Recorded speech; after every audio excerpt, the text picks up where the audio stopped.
Oi, eu sou Keila Salles, neuropsicóloga, e esse é o NeuroK Podcast, um podcast voltado a compreender a emoção, o comportamento e a cognição das pessoas, em especial das crianças e dos adolescentes. E hoje, no nosso quarto episódio, eu trouxe uma ginecologista que vai contribuir muito com a nossa conversa. Ela já tem 30 anos de formação, 25 anos trabalhando com crianças e adolescentes, é professora na Unisul, no curso de medicina, já tem livros digitais publicados com esse objetivo de trabalhar essa educação sexual, essa iniciação no desenvolvimento feminino. E eu gostaria de agradecer a presença da doutora Ivana Fernandes. Bem-vinda! Obrigada, Keila. Obrigada pela oportunidade, da gente abordar um tema aqui pouco conhecido, que é a ginecologia da infância e da adolescência, Verdade. E sobre isso, por vezes a gente se questiona em situações, até como a nossa, que a educação já está mais avançada, que as próprias mídias já informam muito sobre o assunto, por que os pais ainda não falam abertamente sobre esse assunto, Ivana? Então, assim, eu sempre ouço, e na minha época também já era mais tabu, era mais difícil falar sobre. Hoje a gente já consegue entrar dentro dessa informação de maneira mais clara. E eu fiz, uma enquete selecionando várias perguntas de mães, de pessoas que têm contato comigo nas minhas redes sociais, para a gente esclarecer certas dúvidas. A primeira delas é: em que momento eu preciso levar a minha filha, ou eu devo, não preciso, eu devo levar a minha filha no ginecologista? Qual o motivo, qual a idade adequada para que eu faça ali a primeira consulta ginecológica, Ivana? Isso é uma dúvida grande das mães, quando levar a menina para a primeira consulta ginecológica, porque normalmente, erroneamente, as mães associam a primeira ida ao ginecologista com alguma conotação relacionada ao início da vida sexual. E não é isso, porque o ginecologista é o médico que, na verdade, é o clínico geral da mulher, que acompanha a saúde da mulher ao longo da vida inteira. E existem alguns momentos que pode ser o início dessa ida ao ginecologista. A primeira oportunidade é quando começam os caracteres sexuais secundários, que é aparecer as mamas e os pelos pubianos. Ali é o primeiro momento que pode ser uma oportunidade da consulta, onde o profissional vai explicar todo o processo ali da puberdade e preparar a menina para o próximo evento, que seria a primeira menstruação.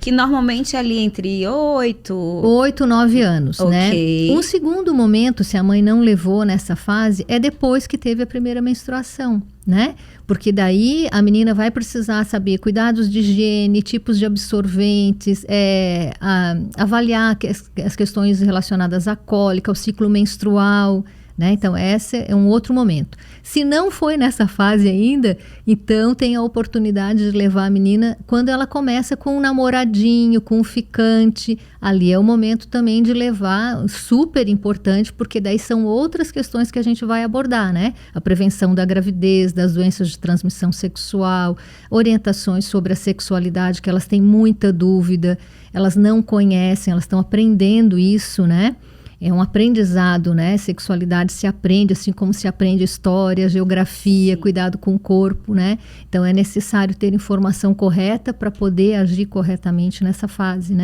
Então são essas 3 oportunidades que eu vejo de levar na infância, ali no final da infância, que é no início da puberdade, no início das menstruações, ou então quando começam os namoros e os relacionamentos, Sim, isso é o que normalmente vocês colocam enquanto preventivo, E claro que existe também alguns casos, por exemplo, o que leva uma menina de 3 a 4 anos, enfim, ali logo ainda criança, ter corrimento ou inflamação, por exemplo? Isso, daí tem, isso, tu colocou super bem, são situações que eu falei anteriormente, preventivas, Mas as meninas podem ter doenças ginecológicas, Não são só as mulheres adultas que têm problemas na mama, que têm corrimento, tumor de ovário, Então, na infância, a gente pode ter a principal causa, motivo de consulta ginecológica na infância é o corrimento vaginal, né? Mas a criança pode ter um desenvolvimento puberal precoce. Às vezes uma criança de 3, 4 anos que a mãe observa pelo, que observa a mama, né? Sim. Então essa criança precisa ser avaliada por um ginecologista, tá? Na adolescência tem as doenças ginecológicas, tem a prevenção do câncer de colo uterino, tem as doenças da mama que acometem as adolescentes também. Então tem algumas situações que são por patologias que vão indicar essa consulta, né? Mas em relação à tua pergunta especificamente, 3, 4 anos, a principal causa de corrimento vaginal são os próprios hábitos de higiene, que a criança começa a se higienizar sozinha normalmente, pelo menos o xixi, e daqui a pouco a evacuação, ela mesmo cuida da sua higiene, né? E que normalmente por uma falta de destreza motora e de conhecimento da importância dos cuidados, acaba havendo uma contaminação ali da região por bactérias da região genital e própria perto do ânus ali. Sim. É a principal causa, né? Existem outras causas, mas essa é a principal nessa fase, tá? Olha a importância de ter esse cuidado, né, com a higiene das crianças. Ela já é independente. Alguns pais falam, não, mas ela já faz tudo sozinha, né? Mas será que não é legal dar aquela supervisionada? Tá ali para verificar direitinho, porque é importante que, mesmo no desenvolvimento dessa autonomia, tem um adulto por perto, né? Ela dá conta de fazer sozinha, porém, ela não tem a compreensão, né, exata por que deve ser feito aquela higiene, de que maneira é feito correto. Inclusive, muitas adultas não sabem fazer a sua higiene genital correta, né, o sentido correto de limpar depois de urinar, depois de evacuar, né? Sim. Então, a criança tem que ter esse monitoramento, e também a criança não tem maturidade motor ainda. Então, o controle motor fino, né, não é bom. Ela está desenvolvendo isso ainda, então por isso ela não consegue também fazer a higiene corretamente, né?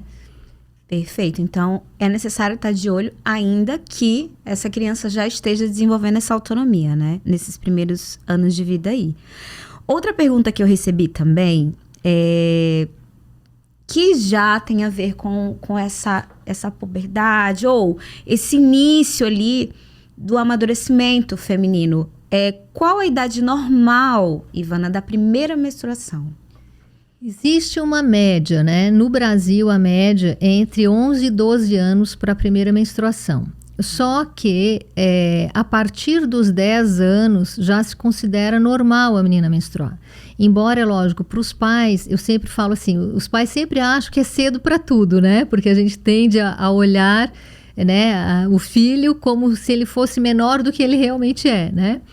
Mas a partir dos 10 anos já é, do ponto de vista biológico, normal a menstruação. E hoje já tem alguns estudos mostrando que de 9 para 10 já é aceitável a primeira menstruação como um evento que não seja considerado precoce, patológico, onde eu vou ter que investigar as causas e fazer dosagens hormonais e exames complementares para diagnóstico, né?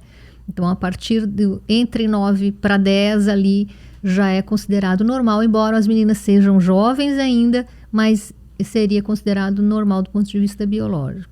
Sim, e dentro da tua fala, eu acho importante considerar que as mães, os pais também, mas as mães, elas têm uma responsabilidade nesse período, né? Até antes dele, de conversar sobre isso, né? Eu estava lendo sobre o assunto, e essa parte do desenvolvimento sexual na mulher ainda infelizmente, um problema sério no Brasil. No mundo também. Tem reduzido? Tem. Mas ainda é um problema, porque as mães parecem ter ainda vergonha, ou algumas, né? E aí eu tô falando da média de população do Brasil, né? De todas as classes. Quanto mais vulnerável, quanto menos informação se tem, menos se fala sobre isso, né? Sobre esse cuidado, sobre esse momento da vida que vai acontecer, esse processo de amadurecimento ali no sistema reprodutor, né? Feminino. Então, assim, é importante, mãe, você que é vó, né? Enfim, tem várias situações de família no Brasil que a gente sabe que fogem de determinados padrões e que tá tudo bem, né? Mas que é necessário que, se você tem uma menina ali entre 9 a 11 anos em casa, fale que ela vai precisar passar por um processo diferente, que ela vai deixar de ser criança, né? E vai entrar dentro de um processo de amadurecimento, em que vai vir um sangramento, que isso faz parte, que é normal, porque tem muitas meninas que, meu Deus, sabe o que está acontecendo aqui, né? Eu já tive pacientes, há 2 anos atrás, inclusive, que me falaram, eu fiquei, nossa, mas há 2 anos atrás, em que mundo que ela vivia? Né? Sim, vivia numa cidade pequena, vivia dentro de uma realidade vulnerável, com a avó, né, que não falava sobre. Então, assim, olha a responsabilidade que a gente precisa ter em relação a essa educação também, para que não se torne um fenômeno aversivo, algo que cause medo ou pavor, que é o corpo... Todas as meninas vão passar por isso, né? Em algumas exceções, é claro.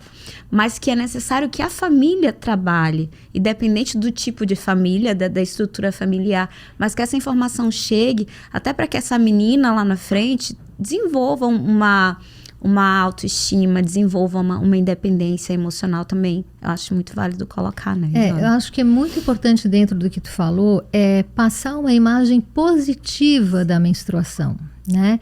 Porque, lógico que todas as mulheres vão menstruar em algum momento e também eu tomo cuidado às vezes para não falar assim, não é que acabou a infância, ela não deixa de ser criança, né? Porque às vezes a menstruação ocorre numa faixa etária ainda jovem, tipo 10 anos, Sim. Ou às vezes 11, 12, e a menina, apesar de ter 12, ela é bem imatura ainda, bem menina, né? E ela pode ficar assustada achando que por ela ter menstruado, que então ela tem que, a partir daquele momento, mudar o comportamento dela e não vai poder mais ter as brincadeiras de criança, nada. Tem que virar adulta da noite pro dia. Isso é muito traumático, né? Sim. Então, não é que acabou a infância, só que vai ter que tomar alguns cuidados que antes não tinha, né? E a responsabilidade da família é passar uma imagem positiva, porque a menstruação é uma coisa absolutamente normal e inclusive, é um marcador de que o corpo está funcionando bem, de que tudo está bem, né? Então isso é muito importante. E um recado que eu daria assim para as mães é evitar de passar para as filhas a sua história menstrual, tipo assim, eu sangro muito, eu tenho muita cólica. Então às vezes leva a menina para a primeira avaliação para eu orientar nessa fase, só que a mãe traz uma fala muito pesada, muito negativa da sua experiência menstrual. E é uma experiência que é da mãe, não tende a passar para a filha, né? E aí a menina já fica com aquele pavor, meu Deus, isso é horrível. Eu vou ficar com dor também. Se ela já tem medo desse processo, ela vai ficar com mais medo ainda. Nossa, a minha mãe diz que sangra um monte. A minha mãe diz que morre de dor. Como é que vai ser pra mim? Eu não vou aguentar. Eu sou menor do que a minha mãe. Sim. Se a minha mãe, que é toda poderosa, não dá conta, como que eu vou dar conta, né? Nossa, muito sério isso, Ivana. Então isso é bem importante, passar uma imagem positiva, porque a sua experiência pode ser uma, mas da sua filha ser outra. E ser muito agradável para sua filha, ser normal. Às vezes aquela menina não vai ter nem dor no período menstrual, não vai ter cólica. Hoje em dia também a gente lida muito mais fácil com a menstruação do que antes, porque antes a gente tinha só um tipo de absorvente. Hoje nós temos várias maneiras de cuidar do nosso período menstrual. Então a menina pode inclusive usar, por exemplo, uma calcinha absorvente, que nem parece que ela está menstruada, porque é uma calcinha normal igual a todas as outras, com o poder de absorver a menstruação, né? Uma boa alternativa, né? Então eu acho que isso é muito importante, passar uma imagem positiva do período menstrual, que ele é saudável e normal na mulher, né? Perfeito. E continuando a falar sobre essa questão do início ali, do amadurecimento, que está tudo bem no corpo. Existe também algumas questões da puberdade, né? Quando suspeitar da puberdade precoce ou tardia? Tá, isso também é uma dúvida importante das mães, né? Então, assim, o normal no desenvolvimento é que a partir dos 8, 9 anos já comece a aparecer ou os pelinhos ou um brotinho mamário, uma maminha bem pequenininha. Tá? Que comece, não que a menina com 8 anos vai ter uma mama formada, tá? Então, a partir dessa faixa etária é considerado normal. A maioria das meninas começa a aparecer a mama em torno de 10, mas iniciar a partir dos 8, 9 já é considerado normal. E até os 13, antes disso, então, vai ser considerado precoce, né? E as meninas, é considerado tardio, né, preocupante, aquela menina que chegou aos 13 e não tem pelo, não tem nenhuma maminha pequenininha e ela já tem 13 anos. Ou ela chegou aos 16 anos e tem mama, tem pelo, mas ela não menstruou ainda. Então, ali tem que tomar cuidado, tá?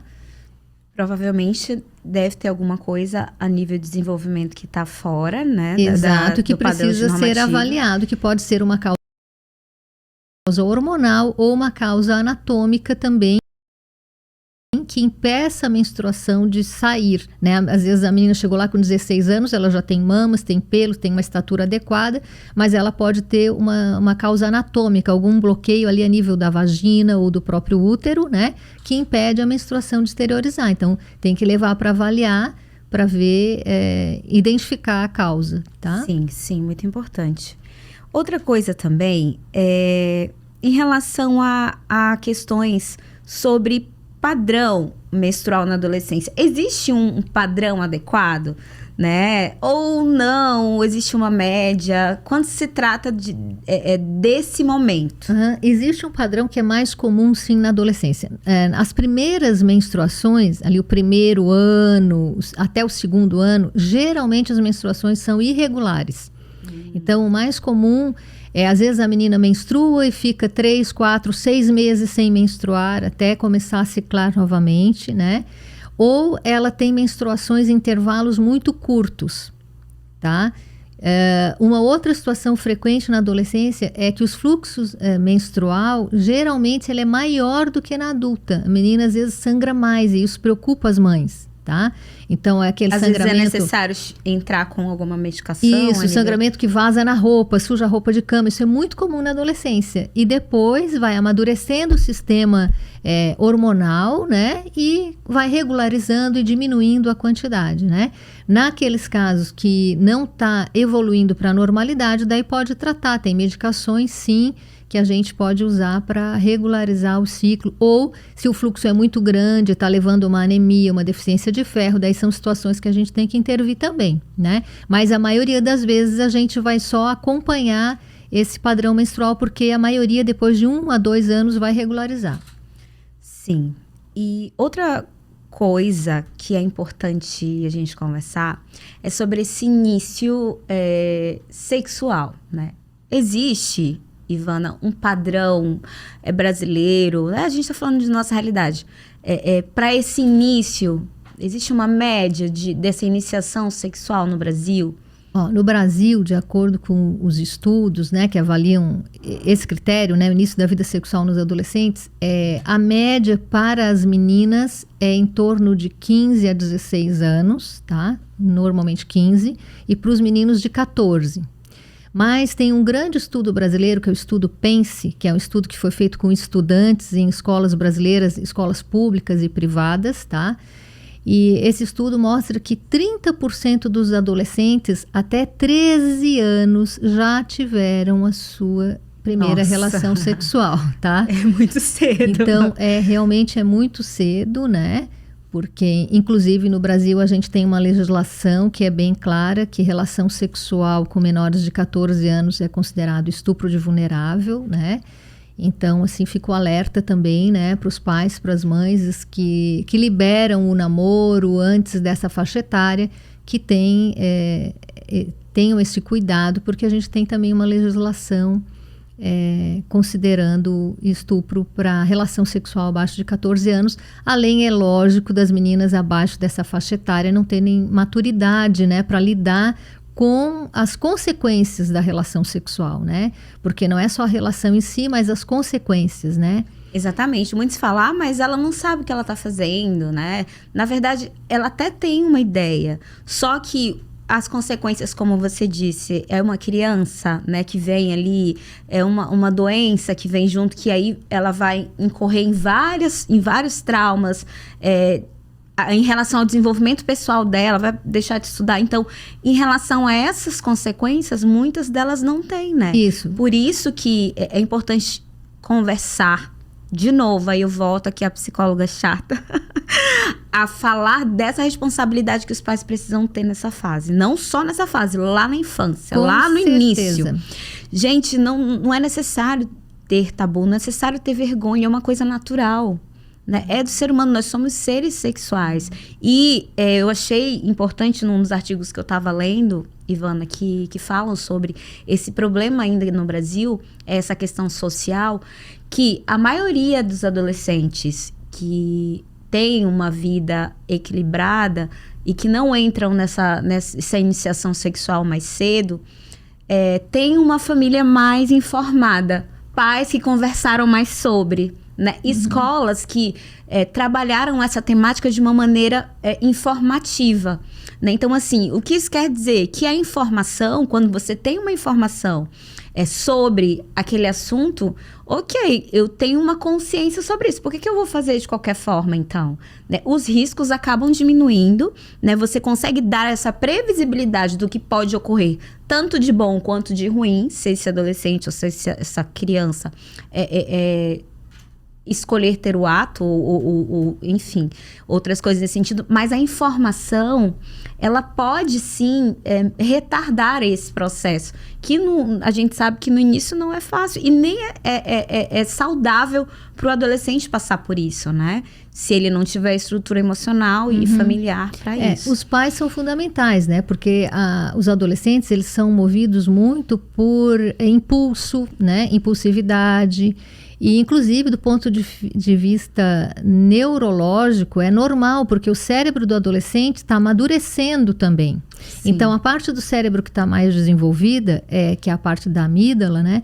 É a parte de respostas rápidas, emoções, né? Essa é a parte. A parte que vai desenvolver mais no adulto, que é o lobo frontal, que te dá...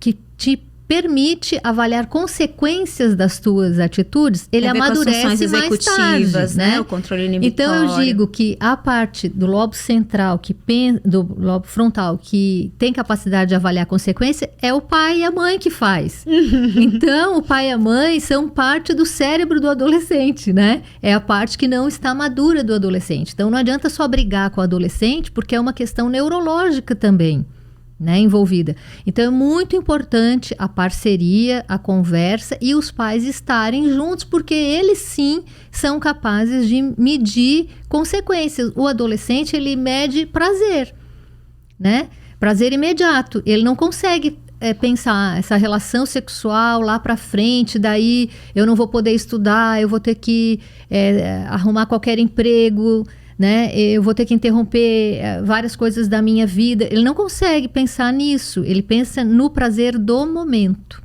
Então, e isso com os amiguinhos, eles têm aos montes, né? É o prazer do momento. Então, sim, os pais têm que estar juntos, sim, para estar orientando, estar guiando, porque eles ainda não têm habilidade para isso. E é importante falar sobre isso, que em casos comuns... Eu sou do norte, né? No norte, a gente tem uma realidade a nível de educação sexual um pouco triste também. Tem melhorado, assim como o Brasil de maneira geral. Mas eu tenho 2 casos, né, que eu queria compartilhar, que tem a ver com isso que a gente está falando, de falta de orientação. Né? Eu recém-formada, recebi um padrasto no meu consultório e ele falou: Keila, eu estou te procurando porque a minha afilhada, numa brincadeira, disse ou fez referência que eu estava violentando ela, que eu estava estuprando ela. E essa afilhada falou isso em uma brincadeira, a tia gravou, mandou para o conselho tutelar. Enfim, resumindo a história, eu precisei avaliar a criança, Ivana, de maneira geral, assim, aplicar todos os testes possíveis, cognitivos, a nível de personalidade, de projeção, para descobrir se de fato ela tinha sido violentada, se ela tinha sido estuprada. E ela não tinha. O que aconteceu na história de vida dessa menina? A avó vendeu a mãe teve um início sexual muito cedo, a menina nasceu nesse contexto, cedo assim, 11 anos, 12 anos, né? A menina nasceu nesse contexto, viveu ouvindo falar sobre sexualidade e brincando dessas coisas, E numa hora que ela tava brincando com a amiguinha, ela começou a tocar na amiguinha, e aí a tia viu e falou: que vocês estão brincando? Aí ela falou: eu tô fazendo o que o papai faz comigo. E esse pai, que era o padrasto, na verdade, foi preso, né? E passou por toda uma situação traumática por conta de uma mentirinha, né? Mas olha só que interessante esse movimento, a falta de educação nesse sentido, né? Talvez essa vulnerabilidade, essa repetição, a avó, a mãe, a criança colocou uma pessoa inocente em uma situação claro que depois, né, resumindo e finalizando a história, ele ficou bem, foi descoberto com outras provas que ele não tinha feito nada com a criança. Mas é necessário falar sobre isso. É necessário indicar com vídeos. Ai, eu não sei. Tem pai que fala que eu não sei como falar. Gente, tem vídeo. Procura uma especialista, né? Procura uma psicóloga infantil. Existem formas diferentes da gente falar sobre esse tema. O que não pode deixar de falar, né? Esse tema é muito complicado, porque assim como existem situações como essa que você comentou, que não é o mais frequente, tá? O mais frequente é o contrário, é os adultos não darem ouvido para a reclamação ou a denúncia que a criança faz, e na maioria das vezes a denúncia ela é verdadeira, né? Então, o contrário é muito mais comum do que essa situação isolada que você colocou, né? Então, muito importante trabalhar com as meninas, sobretudo aquelas em torno de 10 e 12 anos, são as meninas que são mais vítimas de abuso sexual, explicar o que é possível, o que não é possível, né, de ser feito em relação à sexualidade, né? Ou seja, que toque que que é aceitável e que tipo de toque, carinho que não é aceitável, né? Sim, muito importante. Então, isso é muito importante para que as crianças possam se defender, né, de abuso, porque, infelizmente, no nosso país é muito frequente os casos de abuso contra crianças e adolescentes, inclusive dos meninos, né? Não só das meninas, tá? Verdade. Então, muito importante conversar, alertar as meninas que quem pode tocar e que tipo de toque, de carinho é normal e que tipo não é normal, né? Sim, sim. E, inclusive, eu também tive outro caso sobre esse público que você está falando, que é o mais frequente, né? Infelizmente, o próprio pai, né? Praticou esse estupro por vários anos.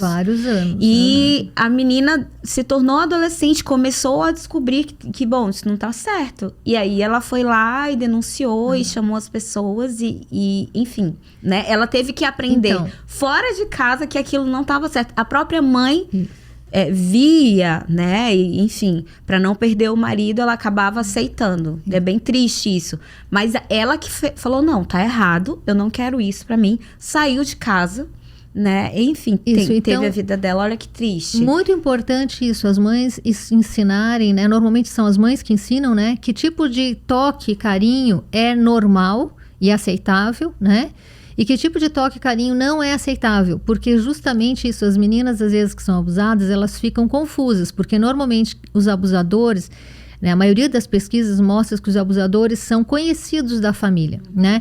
E por serem conhecidos, eles têm acesso às meninas. E às vezes a prática começa com determinados carinhos que são socialmente aceitáveis e vão evoluindo para carinhos não aceitáveis. Então, e as crianças não têm como saber isso, elas ficam confusas, né? Será que é normal? Não é normal? Mas é só carinho. Ah, mas ele é meu pai. Ah, mas ele é meu tio, né? E ficam nesse dilema e não sabem daí, não conseguem colocar o não, por não saberem até que ponto aquilo é natural ou não. Então, é muito importante as mães explicarem o que é que pode, o que é que não pode, e quem não pode cometer determinadas atitudes, né? Perfeito, Ivana. Ainda falando sobre essas questões, tem também um outro problema social no Brasil e no mundo que é muito frequente, que ainda é a gravidez na adolescência, né? Que é o uso também, e nesse caso não é um problema, é uma solução, de anticoncepcionais, enfim, métodos, né, contraceptivos nessa adolescência. qual o mais adequado, quando usar, de que forma que a gente pode, enfim, informar as pessoas sobre esse tema? Isso é um receio, né? Às vezes as mães não querem, ela é muito nova para começar a usar um método anticoncepcional e tal. Mas tem que sempre colocar na balança, né, riscos e benefícios, né? Eu sempre falo, ela é sempre muito nova para ser mãe, né? Porque não tem nada que desequilibre mais do ponto de vista hormonal, físico, né? Além, é lógico, das repercussões sociais, psicológicas, do que uma gravidez na adolescência, né? Que vai interromper todo um ciclo de desenvolvimento aí dessa menina, né? E da criança que vem também, né?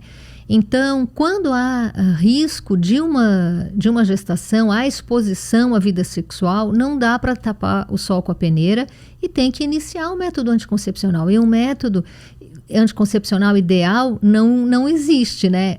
Que seja ideal e indicado para todo mundo ou que seja melhor para todo mundo. Eu digo que na adolescência o método ideal é aquele que funcione. Esse é o método ideal. Né? Não adianta pegar uma adolescente e dizer que ela vai usar um método natural, vai usar a tabelinha, vai usar o coito interrompido, porque isso não vai funcionar na adolescência. Eu acabei de dizer que o adolescente ele é comandado por impulsos, por prazer momentâneo, né? E talvez a pílula ali, com o uso frequente, não seja uma boa ideia, dependendo da situação, né? Daí, por exemplo, um preservativo é ótimo, tem que estar sempre junto. Mas temos que lembrar que os meninos também não têm esse hábito, também estão movidos pela emoção do momento e também estão aprendendo. Às vezes eles sabem que tem que usar, tem o preservativo, mas usam errado. Tá? Porque eles também não têm informação, assim como as meninas, né? Eles aprendem por aí, né? Porque os pais também têm muita dificuldade de conversar com os meninos, né? Então, o método vai depender daquela adolescente, do comprometimento dela, do apoio familiar, né? Porque se é uma paciente bem responsável, que lembra bem das coisas, às vezes a pílula pode ser bem indicada, né? Uma outra que já tem vida sexual ou que já teve um filho, né? Pode usar um DIU, né? Mesmo que não tenha tido filho, mas que já tenha tido relação sexual, ela pode usar um DIU sim, que algumas pessoas até acham que não, né? Mas adolescente pode. Hoje nós temos modelos modelos pequenos de DIU que podem ser usados. Adolescente pode usar implante, que é um implante que coloca sobre a pele do braço, que dura 3 anos, né? É o método mais eficaz que tem no momento, é o implante, tá? Tem vários tipos de pílula, tem pílulas com estrogênio e progesterona, que são os hormônios mais comuns nas pílulas, mas quem não pode usar estrogênio, existe pílula só com progesterona. Tem adesivo que cola sobre a pele, troca uma vez por semana. Tem o anel vaginal, que é um método que coloca dentro da vagina e dura 3 semanas, troca a cada 3 semanas. Tem a injeção, que é uma também. Vez por mês ou a cada 3 meses. Tem muita opção de método contraceptivo eficaz. O que o adolescente tem que usar é um método que funcione. Isso é muito importante. Porque na primeira oportunidade, se eles usam um método que está só sob o controle deles, a tendência é eles não usarem. E daí vem a consequência maior que nenhum pai quer, que é a gravidez, né? Sim. E, de novo, é importante falar sobre e é importante buscar se você não consegue, né? Porque ninguém é perfeito e você não precisa dar conta de tudo, né, Ivana? Então, todos nós temos os nossos limites. Eu consigo até aqui. Deixa eu procurar um especialista. Vai procurar a Ivana, né? Aí, Keila, vai procurar alguém que vá te ajudar. O que é importante é não deixar que esse adolescente, que essa criança aprenda da maneira errada. Né? Que tem informações que não sejam, assim, tão adequadas. Então, quanto mais rápido ou quanto mais previsibilidade você der sobre isso para ele, mais consciência ele vai ter ao tomar alguma decisão ou ter algum comportamento, né? Sim, isso é bem importante, que é a questão da rede de apoio. Eu falo que no consultório a gente faz um triângulo, né? Que é a mãe, a paciente e eu. Né? Esse triângulo é um triângulo de forças para que a gente consiga passar pela fase da adolescência ilesa, que a menina chegue lá na vida adulta sem ter tido uma gravidez indesejada, sem ter pego uma doença de transmissão sexual. Esse é o objetivo, né? E é lógico que a mãe precisa do apoio, porque mãe não dá conta de tudo, né? A gente já dá conta de muita coisa como mãe, né? Então a gente precisa compartilhar com um profissional que estuda isso, que está ali para oferecer a informação correta, porque a própria mãe, né, ela não teve essa informação. Sim. E as coisas mudam dia a dia. Então, às vezes, a mãe tem uma informação incorreta, né? Lá na adolescência da mãe, as pílulas tinham uma dosagem hormonal, tinham efeitos colaterais que hoje não tem mais. Hoje nós temos muitas pílulas diferentes, com doses diferentes, com composições diferentes, que não são as mesmas de 10 anos atrás. Imagina de 20, 30 anos atrás, quando as mães usavam, tá? E os métodos também, todos os outros, né, que nem existiam, tipo o anel vaginal, o adesivo, o implante, os DIUs mini, não existiam, né? Quando eu estudei medicina, no início da minha formação, era contraindicado usar DIU em adolescente. Isso mudou completamente nos últimos anos, né? Então, houve muita mudança e as pobres das mães, elas também não sabem. E muitas vezes, Keila, é interessante que no consultório, a consulta que é da adolescente ajuda muito a mãe. Sim. Porque ela também não tem informação, às vezes, sobre anatomia, sobre funcionamento do corpo feminino, sobre os métodos contraceptivos. Às vezes a mãe pega carona ali na consulta. Fica ali, nossa, eu deveria ter aprendido isso também quando eu era adolescente. Né? Sim. Entende? E olha a riqueza da nossa ciência, né? Quanto mais os anos vão passando, a tecnologia, a informação também vem se desenvolvendo. E sim, é possível ser educada também a partir desse momento de vida que elas estão passando. Inclusive, você até fez um livro digital, né, Ivana? A gente esqueceu de fazer essa referência. Pessoal, depois ela vai deixar as redes sociais dela para vocês, mas é um livro muito claro, de uma forma leve, descontraída, e que as adolescentes têm várias informações a nível de cuidados, a nível de realmente descobrir esse momento de vida que elas estão passando de uma forma leve, né? Que não seja tão aversiva, que não seja de uma maneira pesada, né? Então, fica a dica também para vocês que tem adolescentes na família. Busquem esse livro da doutora Ivana. Ele é até grátis, eu acho. Mas eu acho que é bem importante falar, assim, que é um livro com 50 perguntas feitas pelos adolescentes sobre sexualidade. Então, ele não é um livro destinado para uma menina de 11, 12 anos que está no começo da puberdade, né? Ele é direcionado para esse público, né? Público que já tem ou está iniciando a vida sexual. Tá? Esse é o público, deixar claro. Tá? Porque são perguntas relacionadas à relação sexual, curiosidades que os adolescentes me trazem, né? Nas palestras que eu dou, nas aulas nas escolas, né? São perguntas que eles me fazem. Eu transformei isso num e-book, né? Que é um livro eletrônico, tá? Muito legal. Mas ainda falando sobre essa temática de evolução dentro do sistema reprodutor feminino, e entrando também nessa parte mais de crianças e adolescentes com comorbidades, né, com transtornos. Tem uma mãezinha que ela me fez uma pergunta de uma criança que é autista, né? Ela tem o nível 2 ali mais ou menos de TEA, né, de nível de suporte, e ela é muito agitada. Ela fala que ela é muito braba. Imagina essa menina menstruada, com os hormônios à flor da pele. Como que seria isso, Ivana? De que maneira essa família pode deixar esse momento, né, com essa especificidade mais tranquilo? Só esclarecendo assim, ó, o que seria o TEA, né? Porque às vezes quem está vendo a gente quer comentar. Pode falar.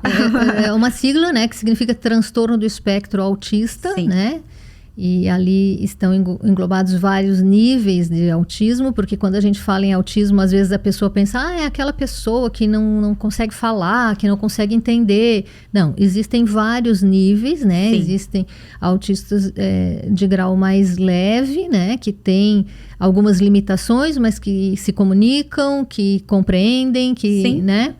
Que podem ter uma vida, né, ativa, trabalho, totalmente casamento ativa, normal. né? Então, o espectro, por isso o espectro que ele é amplo, né? Exatamente. Mas, assim, essa é uma pergunta interessante porque o autista, em geral, ele lida mal, né, com dificuldade com mudanças, né? Ele gosta de rotinas e tal.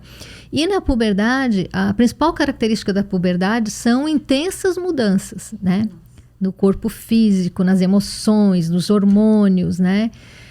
E então até o aparecimento de pelo pode gerar estranhamento, aparecimento da mama que dói um pouquinho, né, no caso das meninas. Então a família é muito importante, né, para tá preparando essa menina para essas mudanças que vão vir. Então quando começar ali em torno de 9 anos, 8, 9, entre 8 e 10, começar a mostrar imagens, né, figuras, revistas, fazer colagens com mostrando as diversas fases do corpo, né, o corpinho da criança, um corpinho de um adolescente, fotos de mama, fotos de vulva com pelinho, né? Sim. A mãe mostrar o seu próprio corpo, às vezes trocar de roupa na frente da criança, mostrar que ela tem mama, que ela usa sutiã, né? Porque o sutiã também, os autistas em geral têm uma sensibilidade maior, então às vezes aquela roupa vai incomodar,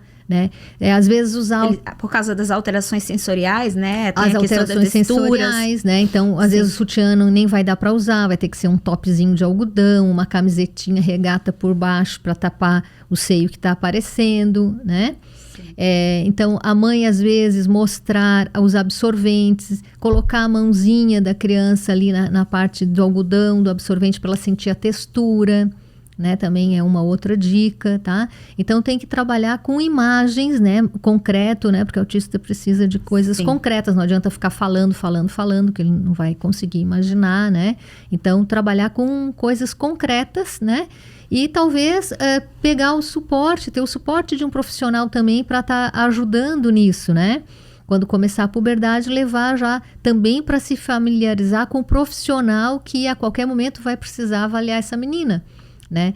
Então, às vezes, levar numa fase mais para orientação, primeiro pode ser uma boa dica, para no momento em que tiver menstruações ou alguma queixa ginecológica, alguma doença da área ginecológica que precisar ir no profissional, aquele paciente já fez um vínculo, já conhece o profissional, já sabe qual é a forma de abordar, né? Isso pode minimizar o estresse que essa fase pode gerar no paciente autista, né? Sim, e eu gosto sempre de fazer referência, Ivana, à importância desse vínculo em todas as áreas da saúde, né? Eu tenho vários pais que estão comigo há anos e que têm o mesmo pediatra há anos e que tem, né, no caso de meninas, a gente se sente mais confortável com alguém, eu falo por mim também, né, que sou mulher, com alguém que já conhece meu histórico, alguém que já entende como que meu corpo funciona. Claro. Uhum. Porque aquilo que saiu do que é normal, olha só, tem alguma coisa. Como que tá o seu histórico? Como que tá a tua rotina, né? Então, fica mais fácil também. Então, é importante que esse pai, essa mãe, tenha, além de dar essa previsibilidade, fazer essa apresentação de tudo que vai acontecer, sim, apresente um profissional, especialista, para que quando esse momento chegar, ou se alguma coisa sair fora do que é dito como normal, olha, mãe, eu acho que tem alguma coisa aqui. Às vezes a própria menina vai falar, né? Vai indicar, isso é muito bom. É um comprometimento e é um sinal de que ela, de fato, está percebendo o seu corpo, está adquirindo uma maturidade, uma saúde tanto mental quanto emocional, enquanto mulher boa, né? Para falar sobre essas coisas. Uhum, e do autista, assim, é um leque enorme, porque depende do nível de autismo, né? Inclusive, tem pacientes com autismo ou com outras necessidades especiais também, onde a menstruação, inclusive, vai ter que ser bloqueada, né? Porque a criança, às vezes, não vai conseguir lidar com aquilo, né? Seja com a higiene pessoal, seja com a sensação do sangue escorrendo, às vezes para o autista isso dá muita aflição, né? Entendi. Entende? Então, algumas vezes a gente pode precisar também bloquear essa menstruação. Existe como fazer isso. Para que não cause crises ali. Não cause crise, mais desconforto e mais sofrimento para o paciente, tá? Então, tudo isso vai ter que ser discutido com a família, a percepção da família, né? e com o grau do autismo dessa criança. Algumas meninas vão conseguir lidar com a menstruação, com a higiene pessoal, né, ou vão permitir que a família ajude, e outras não vão permitir. A gente vai ter que bloquear a menstruação através do uso de medicações, não tem jeito, né? O importante é a gente oferecer mais qualidade de vida, né? O que não impede de todo esse trabalho de prevenção e de apresentação, de previsibilidade seja feito, né? É necessário fazer a tentativa. Se conseguir, ok. Se não, a gente também tem essa possibilidade de interromper ali, né? Independente de bloquear ou não a menstruação, o preparo para a puberdade vai ter que ter, porque são muitas mudanças, né? Não é que vai ter que ter, o ideal é que tenha, né? O ideal, se puder oferecer isso, vai ser menos sofrimento, menos angústia para a paciente, né? Sem dúvida, e é por isso que a gente está falando sobre essa temática tão relevante e importante, né? Exatamente com esse objetivo. Em relação à parte da higiene, eu lembro que você falou algumas vezes, tem mulher que não sabe, tem... qual a forma adequada de higiene? Vamos dar algumas dicas, então, para as mães, para as que têm filhas adolescentes, filhas crianças. Quais são as formas e as dicas de higiene que você pode dar para a gente orientar? Algumas dicas rápidas, assim, básicas, né? Primeiro, como secar depois de urinar, né? Então, que muitas mães, inclusive, se secam errado, né? Então, sempre se seca no sentido vagina-ânus, da frente para trás. Tá? Seja depois de urinar, seja depois de evacuar, a higiene sempre correta é da frente para trás, para evitar trazer bactérias do ânus para a vagina. Então, essa é a número 1, né? Okay. Segundo, evitar banhos demais. Então, nem 0, nem 80, né? Não tomar banho, nem tomar demais. Então, 2 banhos por dia no máximo. Porque também se ficar lavando muito a região genital, eu falo isso porque tem mulher... toda vez que eu faço xixi, ou que a minha filha faz xixi, eu dou banho nela, né? Então, é demais também, porque nós temos no corpo bactérias de proteção e a gente acaba eliminando essas bactérias e a região genital fica mais suscetível, né? Então, no máximo 2 banhos. Usar bastante água para fazer higiene e o sabonete, de preferência líquido, porque ele tem um pH mais próximo da pele humana, então ele agride menos a pele, tá? Então, e além de ser mais higiênico, né? O sabonete em barra, ele cai no chão, a criança junta, passa no corpo, passa no bumbum, depois passa na região genital. Às vezes um adulto tá ali, toma banho junto, se lava com aquele sabonete e usa no mesmo da criança. Então o sabonete líquido é mais interessante, tá? Principalmente pelo pH dele, que é mais adequado, tá? Certo. E secar bem a região genital. Eu acho que essas são as principais dicas, né? Secar bem, porque às vezes seca o corpinho e ali embaixo a região de perianal ou região vaginal fica úmida, então favorece a infecção por fungo. Sim, tá? E é importante ter esses cuidados, principalmente ali na primeira infância, nesse treino, né, de toalete, esse treino ali do banho. Principalmente também com os meninos, né? Você é especialista ali com meninos, mas de maneira geral a gente está ouvindo muitas dúvidas de meninos também. Então, serve para eles também, né? De maneira geral, essas questões. E a gente vai precisar voltar a falar sobre as questões com autismo, que a gente até conversou no intervalo, que como é grande e amplo esse tema, né, Ivana? Sim, então a gente precisa marcar outro, né? Eu quero muito te agradecer, a gente ficaria horas aqui falando sobre essa temática e outras temáticas, mas eu queria agora que você, enfim, desse alguma dica para os pais e mães que estão vendo a gente, deixa as tuas redes sociais para o pessoal continuar te seguindo, acompanhando o teu trabalho. Eu acho que a gente pode voltar na questão das crianças com autismo e com outras necessidades especiais, né? Que a gente comentou, tem os pacientes cadeirantes, né? Sim. As pacientes com atraso do desenvolvimento neuropsicomotor, pacientes que tem que usar fralda porque não tem controle dos esfíncter, né? Então, fica essa questão de cuidado, principalmente do período menstrual, é complicado, né? Para as meninas. Então, a gente pode... talvez fazer um podcast só voltado para crianças com necessidades especiais, né? Perfeito.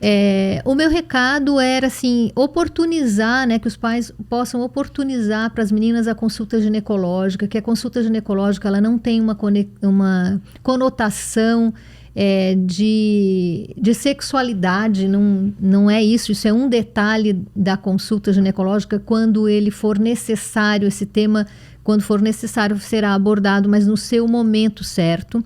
Uma outra dica que eu gostaria de dar, que às vezes as mães estão tão aflitas, né, querem levar tanto a informação, querem proteger tanto a filha, que elas acham que numa consulta ginecológica o médico vai conseguir abordar todos os temas. É impossível, né?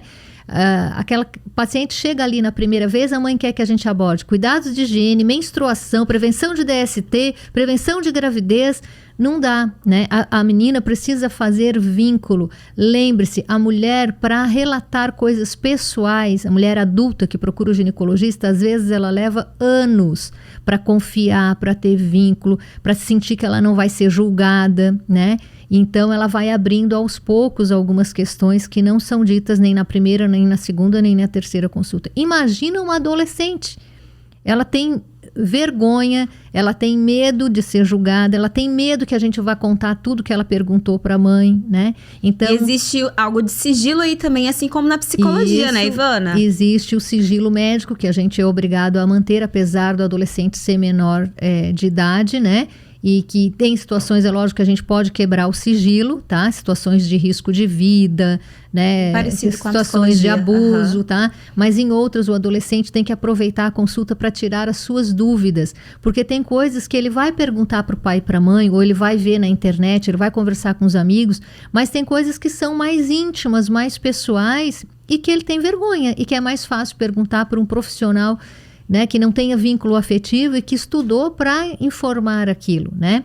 E outra coisa interessante é que às vezes tudo que a mãe fala, né, eu vou falar igual no consultório, mas vai entrar de uma outra maneira, né? Porque então, alguém neutro, alguém né, de fora que não te neutro, conhece, isto. que é profissional, que tem uma linguagem desenvolvida para determinado público, vale considerar. Isso, e tem que lembrar que o adolescente, uma das características da adolescência é se opor aos pais, né? A figura de autoridade. Então, às vezes, as mães pagam a consulta e dizem, mas eu falei tudo isso para ela, né?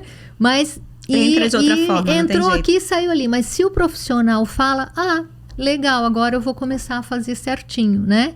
Então, isso também é importante, né? Esse vínculo que a gente cria com as adolescentes, né? Então, eu só quero agradecer a oportunidade, o bate-papo super legal, espero que a gente tenha podido esclarecer as dúvidas, né? Que eu acho que tu abordou justamente as principais dúvidas das mães, né? Quando levam as meninas para consulta, tá?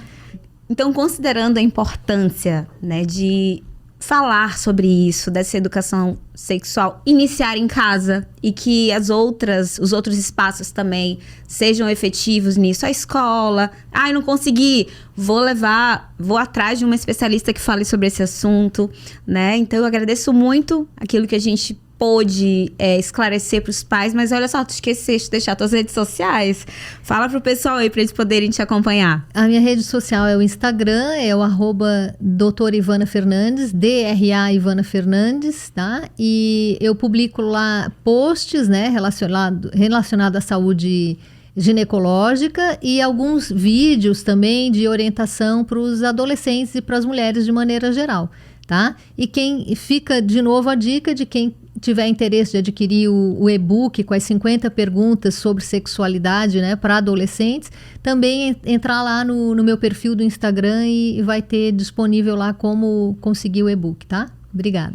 E se você me permitir, Ivana, a gente pode até colocar no link da descrição desse vídeo, que vai ser o teu episódio, lá para as pessoas baixarem. Não sei se é possível alguma coisa nesse sentido, para facilitar o acesso dentro dessa temática também. A gente pode estar conversando a respeito.